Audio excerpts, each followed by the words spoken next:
Comencem amb el Keynote de la Jöelle. La Jöelle, artista audiovisual que ens explicarà el seu procés creatiu. Crec que fliparem tots. I després seguim, així de fàcil. Gràcies. Hello.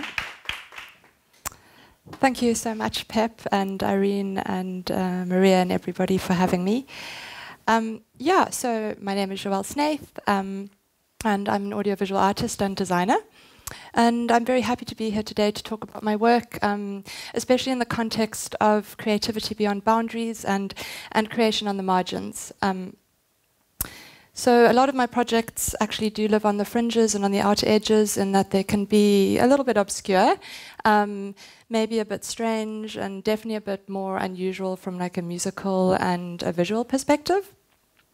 So typically I work with music artists, and my work ranges from music videos to visuals for events to live visual performance, and I also create digital artworks. I thought I'd kick off with a little video just to give you an idea of an introduction to some of my work and the kind of stuff that I do.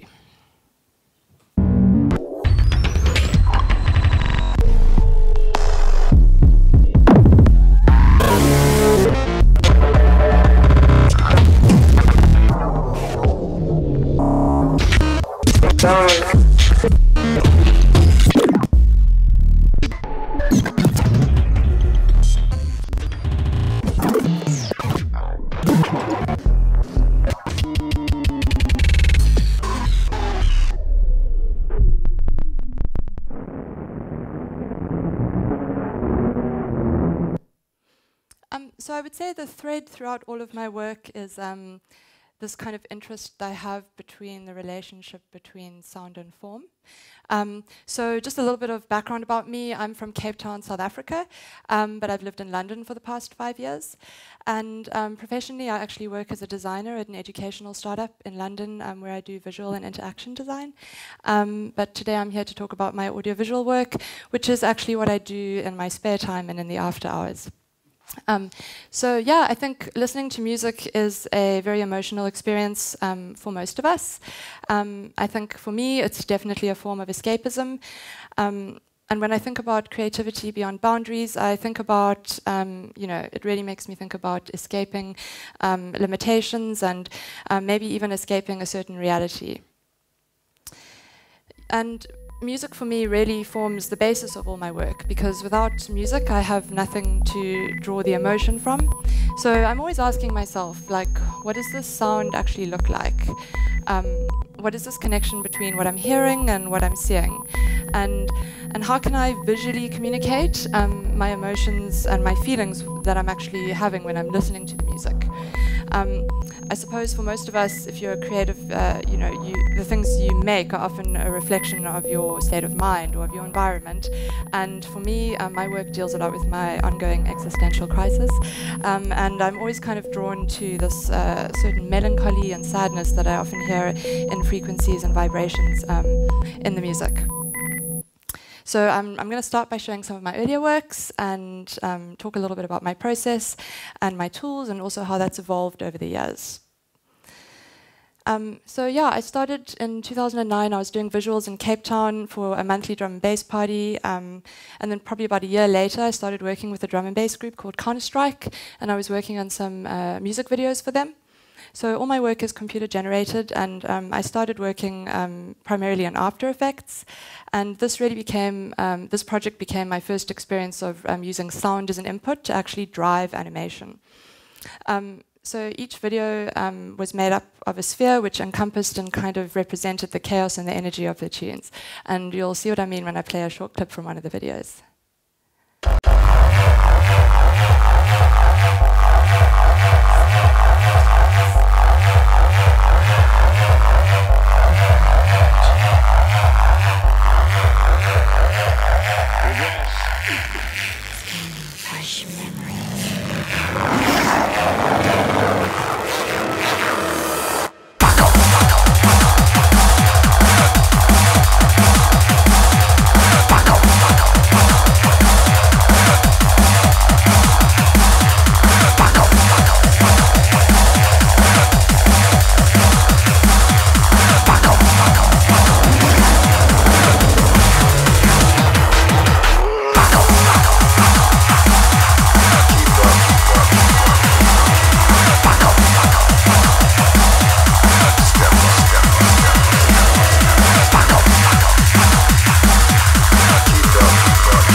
Thank you. I'm always a bit afraid to show that video because the track is so hectic. Yeah, so part of working with sound is like not knowing what the final outcome will be. Because of this, my process tends to be quite experimental. You know, and I really learned along the way to embrace the mistakes, or what I prefer to call like happy accidents, or those unexpected results that you would have that you probably would never have experienced if you had taken like a more linear path. So these images really just came from like exploration and experimentation and just having fun and learning along the way. Also during this time, in those early kind of couple of years, I was, you know, developing my aesthetic by exploring my emotions of the music, you know, through my visuals. And my aesthetic, you know, if you didn't notice, was quite black and white. It's quite minimal, and it's always got a little bit of chaos. And in the first few years of working with sound, almost all the projects I did were self-initiated, so I didn't really have any artists I was working with. I would just use After Effects, and I would make videos to like my favorite tunes and try and figure out my voice and try and understand what I was trying to say with my work. And then around 2013, a couple of years into working in After Effects, you know, I was working with video and timelines and rendering, and I started getting more into real-time visuals, using a creative coding programming language called processing. And what that meant was I was now actually working with a live audio input and using code to generate these animations. And yeah, again, I was just doing these experiments, like, you know, in this research without much of a plan, and you know, trying not to be restricted by my limited knowledge, because I felt like I didn't really know what I was doing technically, but I would just link different audio tracks and see what happened when there were, you know, different frequencies driving the animation. But a lot of this experimental output actually ended up in AV shows. So this was an audiovisual show I did with Counter-Strike in 2013 in Paris. But it was actually only when I started using a program called Quartz Composer that I started feeling a bit more comfortable with this more generative way of working. So Quartz Composer is a node-based visual programming language, and what that means is that rather than looking at lines of code, you're actually connecting these patches together. And what's super cool and what I really love about it is that any changes you make in the editor on the left-hand side, they update in real time without you having to compile any code. So you really get this kind of instant feedback, which I found a lot more intuitive as a designer. So when I started working with a producer called Kilowatt, I really wanted to try and incorporate Quartz Composer more into my workflow, into some of the projects I was working on for him. And I was working on a few projects. One of them was a music video for one of his new tracks. And his sound is like this really experimental techno with a lot of heavy bass and weird samples. So the video I did kind of explored this tension and this atmosphere that I picked up when I was listening to his music. So these were a couple of sequences from the video. And I was also doing visuals for him for a set he was doing at Boiler Room in Berlin. And so for this, I actually just sent them a whole lot of clips from the music video, and then they VJ'd it during the live broadcast. And then we were also commissioned to do an audiovisual show together in Zurich. And a lot of the stuff I was still doing in After Effects, which is what you can see here. But what I also started doing was actually importing videos into Quartz Composer and adding effects to them, and then manipulating those effects in real time. So a lot of my work now uses this combination of completely generative visuals, and then also rendered videos, which I'll add effects to or use as maps in Quartz Composer. And around this point, I'd been VJing for quite a while and doing visuals for parties, but I was still really just playing movie files. And I was really interested into moving more into live performance, where you're actually performing the visuals live in real time, and you can kind of change the visuals according to the mood of the music, almost like you're playing an instrument. And to do this, I started using an app called 2VP, which I use to perform the visuals. And then I use an iPad app called Lima as a touch controller. So this is a screenshot of what 2VP looks like. And compared to other VJing software, it's got quite a simple interface. So it's only got 2 channels. It has no built-in effects. And the focus from the developer is really that you can create your own content. And this is one of my custom controllers that I built in Lima.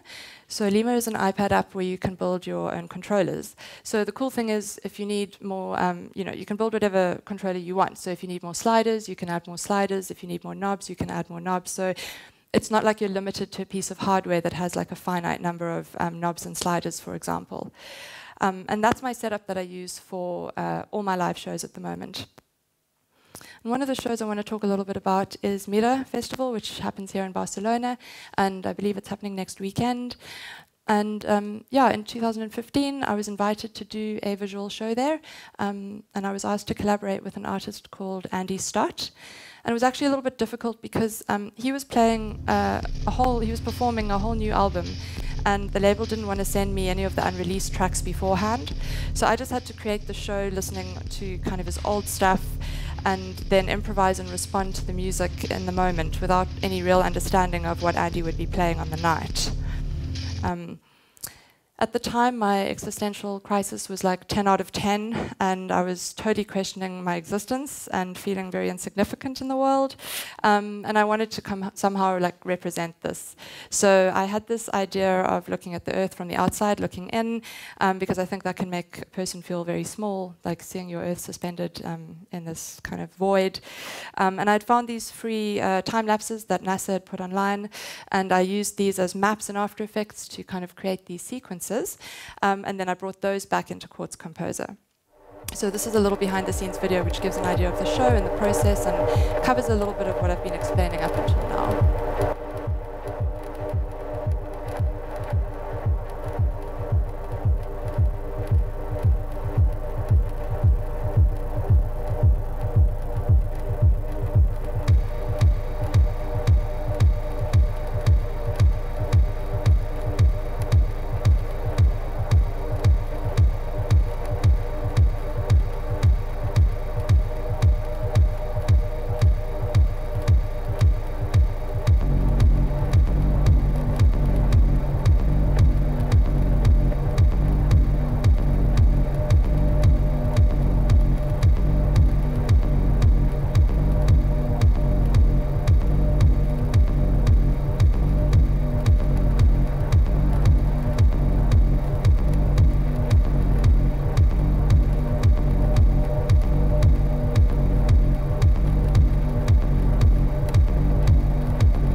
So another project, or collaboration at least, I want to talk a bit about is my collaboration with a musician and producer from Manchester called Ancestral Voices.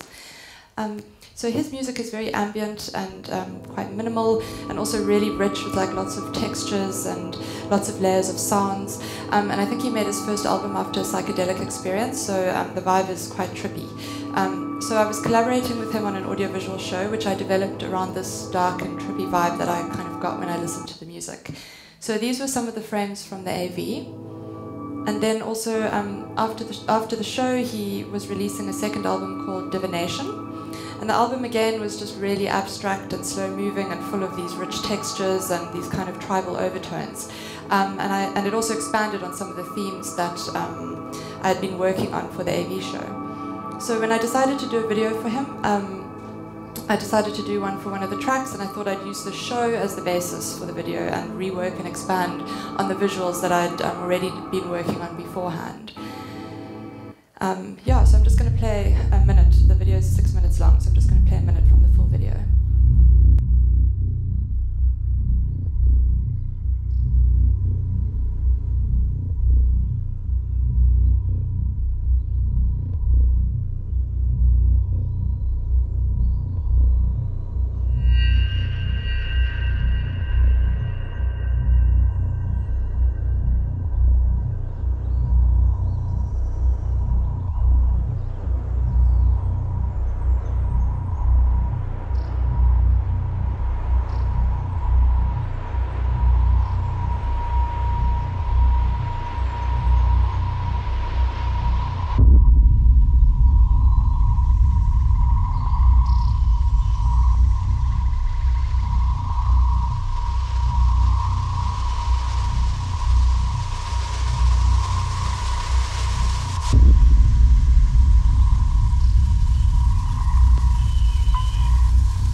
After listening to that track over and over again for like a month, I felt like I was in a black hole. But yeah. Yeah, another collaboration I want to talk quickly about is my collaboration with Joshua Davis at Off Fest here in Barcelona this year. So Josh was asked to do visuals for the Off closing party at Razzmatazz alongside Kim-Ann Foxven. And he asked me if I was keen to collaborate, which was awesome because you know, he's one of the pioneers of generative art, and I've been following his work for years. So he uses creative coding to create visuals and animations. And oh, help! Okay, I think it's fine. Specifically, he uses processing along with a framework he's developed called Hype. And what he did was he just kind of dumped a whole lot of movies on Dropbox, and you know, he captured these movies, these real-time animations. He captured them as movie files for me, and then I took those movies and imported them into Quartz Composer, and then added my vibe to them. So there's like a lot of glitch and pixel stretching, and I kind of used them as maps, and basically I just completely fucked his shit up. And then, you know, just to zoom in a little bit, on the left is one of his videos that he gave me, and then on the right-hand side is my version with like the pixel stretching and the glitchiness applied. And then again, on the left is one of Josh's visuals, and on the right is that video used as a displacement and a color map inside of Quartz Composer. And then, of course, I also designed a bunch of my own visuals. So the next video I'm going to play gives a bit of an idea of what the show looked like.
Okay, I mentioned earlier that I also make digital artworks, and I publish these online on a digital platform called Sedition.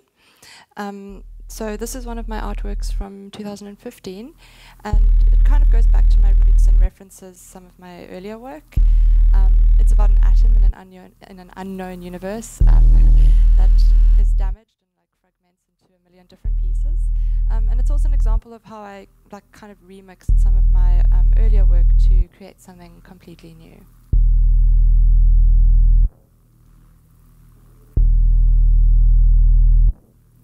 And this is a more recent artwork called Turmoil. And yeah, with this piece I was exploring kind of these feelings of disillusionment and like a blurred sense of reality. It was also looking at the relationship between nature and mankind, and kind of reflecting on the human impact that we have on the earth and how we're disrupting the balance and leaving the earth in a state of chaos. So Kilowatt, who I'd worked with prior, he wrote the soundtrack, which I felt really kind of captured that feeling and creates quite an unsettling and trippy atmosphere. And then, yeah, just to end off, I just wanted to finish with my most recent collaboration, which was an audiovisual show. I did it off-fest in Mexico City last month with an amazing Mexican composer called Aldo. And he had written what I felt was like quite a sad and melancholic piece of music. Mexico had just been through this awful earthquake, and like 2 weeks before the festival, and I really wanted to acknowledge this and you know, pay respects to it somehow. So the show was influenced by weather systems and like by the seismic activity from the weeks before. And you know, what I try and do when I'm doing live visuals is I try and take the audience on a journey. So in the same way a DJ will try and take you on a musical journey during a set, I try and do the same with my visuals.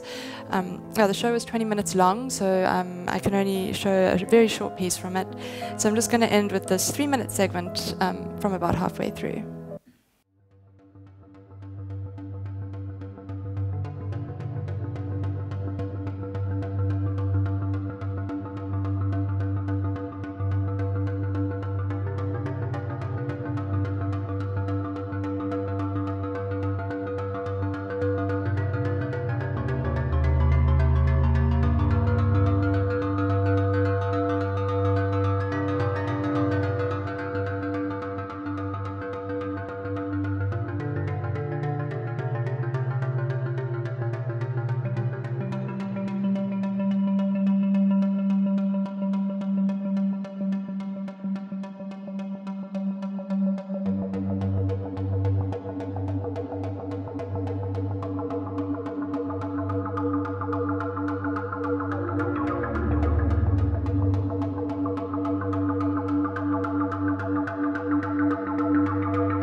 much.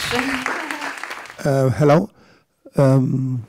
First, thank you for your presentation and for your work. I think it's really, really inspiring and amazing. But I would like to ask you a simple question, which is, why don't you use color? It's a good question. It's twofold. So I think when I started learning like the software, it was actually an easy way for me to learn. So to kind of strip away the color and not forget about it, not have to think about it, and just focus on black and white. And then I just kind of felt myself drawn to this kind of minimal vibe, like this contrast, the black and white, the positive, the negative, the yin and the yang. So actually, I generally, this is the only piece of color I have in my wardrobe. Everything is quite monochrome. And also, I don't believe I'm very strong with color, if I had to be honest with you. So I don't think it's something I've made as my rule for 2018 is to start working with color a little bit more, even if it's just like 1 or 2 colors. So yeah, that's kind of the reason. I always get asked that. Cool. Maria.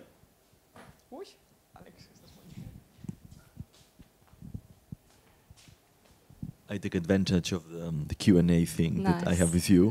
In the afternoon, we're going to have probably one person coming from the Cannes Film Festival that is about soundtracks as well, music for movies. And what I think is really appealing from your project is what you said as a main editorial line. It's about how to express emotions about audiovisual and music, how you feel. So which is your approach of your work, let's say, into more mainstream feel, like a designing main titles for movies? You got it? It's like a movie explains a story, it's trying to explain an emotion. Right. And you are using more and more and more visuals in a mainstream way. The main title design is an incredible new world for new innovation and creators. So how could be your approach to design from incredible soundtracks with incredible main titles for movies? Have you addressed that thing? I haven't actually, because I think that there is, I see the potential there. Interesting, yeah. I have to add Paramount Pictures Present, and you have everything. Oh, wow. Yeah, I'm sorry. I'm probably extremely mainstream, but it's. Well, why not? Yeah. Well, to be honest, like I've never thought about that before.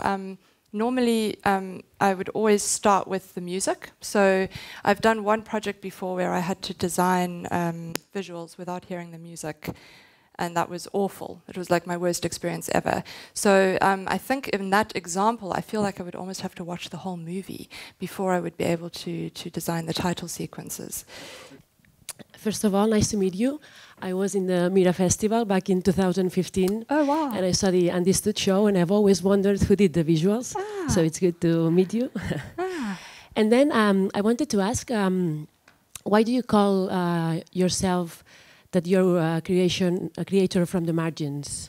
Why is this tag?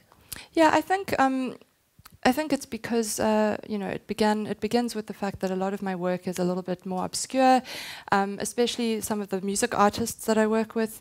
That first video that I showed, that drum and bass video, it's very it's not mainstream at all. Usually people are a bit scared when they hear that kind of music. They're like, oh. So I think the way that I connect with that sort of theme is kind of, it's a little bit weird. What I do is a little bit strange, I think, for most people. Maybe now a little bit less so, but I think especially when I started about 7 years ago, kind of audio-visual art and wasn't such a thing anymore. I think now it's a bit more of a thing. But yeah, I think that's how I would relate to that. Are you going to Myra next weekend? Yes. Oh, nice. As well.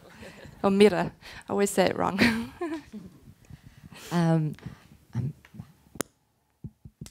Masi. Thank you. Your work is great and wonderful. I like so much. And I want to ask to you about the Sedition art platform. Yes. Because Elixir Festival is a little bit festival and at the moment a little bit poor. and we can every year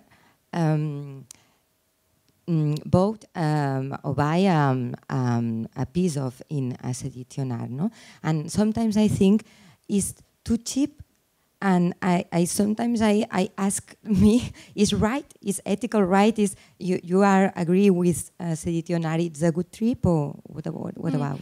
Actually, when I they do. They take 50% of the artists' their royalties, but when I signed up with Sedition, I was with an agency, an audio agency called Derelict. They no longer exist, but they were kind of representing audiovisual artists, and that was kind of what they were trying to do. Same as like music labels will represent music artists, and it was a great.